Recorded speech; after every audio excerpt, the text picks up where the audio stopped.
I'm gonna show you my YouTube gear setup. I'm talking everything that I use to make my YouTube videos, and we're starting right now. That's just how it is. Ain't waiting on me. What is going on? My name is Nick from tubertools.com. Welcome to another video. If this is your first time here and you want to learn how to grow your channel, make videos, and all types of other YouTube related stuff, start now by subscribing and clicking the bell so you don't miss anything. All right, so since my last YouTube setup video, a lot's changed. I've updated my main studio camera, the one that you're watching this video on right now. I've also picked up a out and about camera so I can get cool shots like this for a secret project that I'm working on that I'll link up down in the description below.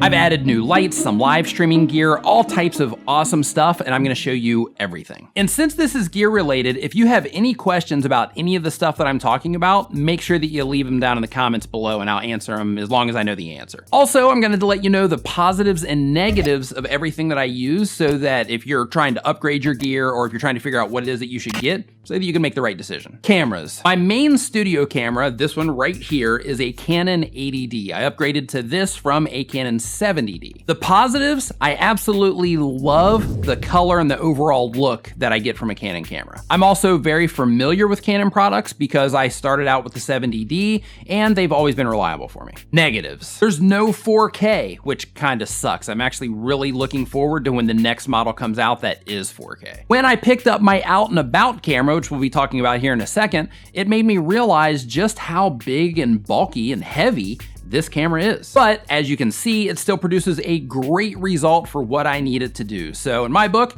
that's still a win. Thumbs up for the Canon 80D. Camera number 2, my out and about camera is a Sony a6500 and I absolutely love it. Positives. It's lightweight, great autofocus, it shoots 4K, it's small, it has quick memory presets so you can switch from normal video settings to slow-mo settings in an instant. Negatives. It can get hot. I haven't experienced this personally yet, but word on the street is if you run it for a long period of time that it can overheat and shut down, which would kind of suck if you're trying to produce something. The record button, based on how I like to use cameras, is in a really stupid place in my opinion, and it's super, super small. And of course, the biggest drawback from this camera that you're gonna see people complaining about all over the internet, just like the other new Sony cameras that are out, is it doesn't have a flip around screen. It just does this.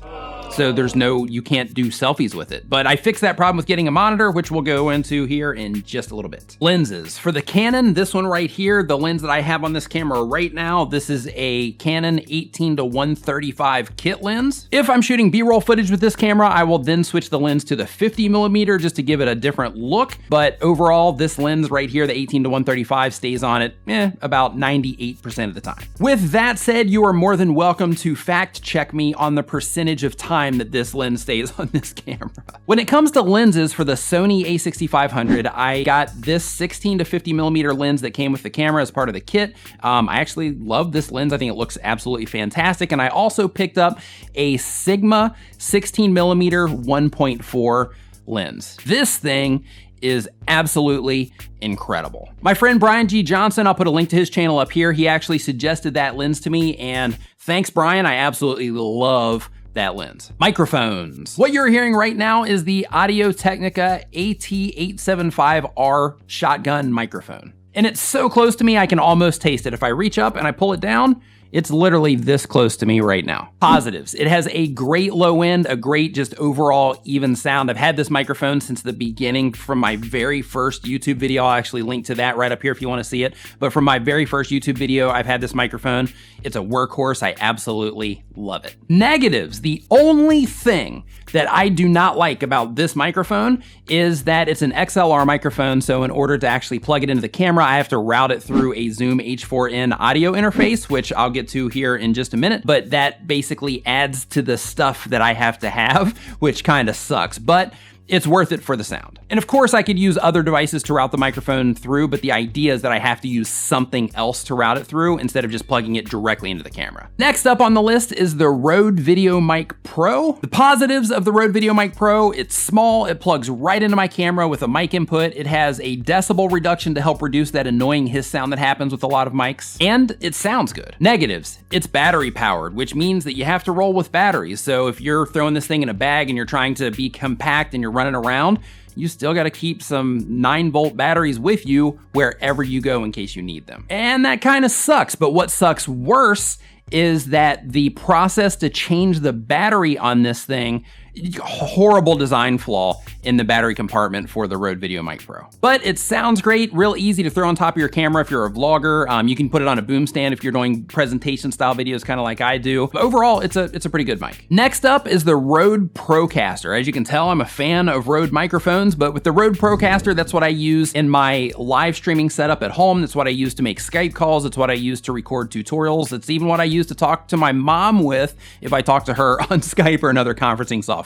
We also use 3 more Rode Procasters on our Nimmin live show that we do every Saturday. I'll put a link to the live streams up here if you want to see what that audio sounds like. But overall, we're extremely happy with those microphones, and I highly recommend Rode, as you can tell, overall. And they didn't pay me or anything to say that. I'm just saying they make good stuff. Now for the lighting setup. The lights back here behind me are just can lights with just normal colored light bulbs put in them. Nothing fancy, just real easy. They're pretty cheap, nothing real complicated about them. The front lighting, on the other hand, has been upgraded to aperture LED panels. I just got them and they are absolutely incredible so far. The positives: you can dial in your brightness and the color of your light. That alone is worth it for these in my opinion. They're also compact and they have the option to plug into a wall, or you can use the batteries so that you can record anywhere at any time. Negatives. The only negative that I can come up with, and I'm reaching here just so that I can give you a negative, is that the main light, it's pretty heavy. Sorry, it's all I got. Miscellaneous other items that help me get the job done are an X-Rite grayscale color balance card. This thing is awesome for helping you dial in the white balance and helping you get your colors right in your video. To get cool drone shots for personal stuff, I use the DJI Mavic Pro.